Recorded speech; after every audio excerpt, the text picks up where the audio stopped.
ಪ್ರಸು, ನಂಗೆ ಯಾಕೋ ತುಂಬ ಬೇಜಾರಾಗ್ತಿದೆ ಕಣಪ್ಪ. ಹೊರಗಡೆ ಎಲ್ಲರೂ ಕರ್ಕೊಂಡು ಹೋಗುವ. ಅಮ್ಮ ಈಗ ತುಂಬ ಕೆಲಸ ಐತೆ, ಯಾವಾಗಾರು ಕರ್ಕೊಂಡು ಹೋಗ್ತೀನಿ, ಹೋಗಿ ಸುಮ್ಮನೆ. ಯಾಕೋಣ ಆ ಥರ ಅಂತೀಯ? ಅಮ್ಮ ರೆಡಿಯಾಗಮ್ಮ, ನಾವು ಇಬ್ಬರು ಕರ್ಕೊಂಡೋಗಿ ಬರ್ತೀವಿ. ಸರಿ ಕಣಪ್ಪ, ಆಯಿತು, ನಾನು ರೆಡಿ ಆಗ್ತೀನಿ.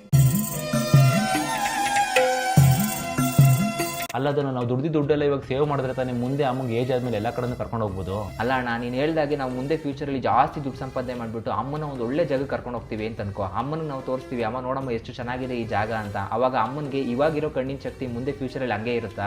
ಹೌದನ್ನು ನೀನು ಹೇಳಿದ್ದು ಕರೆಕ್ಟು. ಇವಾಗಲೇ ಅಮ್ಮಂಗೆ ಸಣ್ಣ ಸಣ್ಣ ಅಕ್ಷರಗಳು ಕಾಣೋದೇ ಇಲ್ಲ. ದೊಡ್ಡವರೆಲ್ಲ ಏನಂತ ಹೇಳ್ತಾರೆ ಗೊತ್ತೇನಣ್ಣ, ಅಪ್ಪ ಅಮ್ಮನ ಏಜ್ ಆದ್ಮೇಲೆ ಚೆನ್ನಾಗಿ ನೋಡ್ಕೊಳ್ಬೇಕು ಅಂತಂತಾರೆ. ಏಜ್ ಆದಮೇಲೆ ಯಾಕೆ ನಾವು ನೋಡ್ಕೊಳ್ಬೇಕು? ಏಜ್ ಇರ್ಬೇಕಾದ್ರೆ ನಾವು ನೋಡ್ಕೊಳ್ಬೋದಲ್ವಾ? ಅದಕ್ಕೆ ನಾನು ಹೇಳ್ತಾ ಇರೋದು, ಏಜ್ ಇರ್ಬೇಕಾದ್ರೆ ಅಮ್ಮನ್ನ ಎಲ್ಲ ಕಡೆ ಸುತ್ತಾಡಿಸಿ ತುಂಬ ಖುಷಿ ಪಡ್ಸೋಣ ಅಣ್ಣ.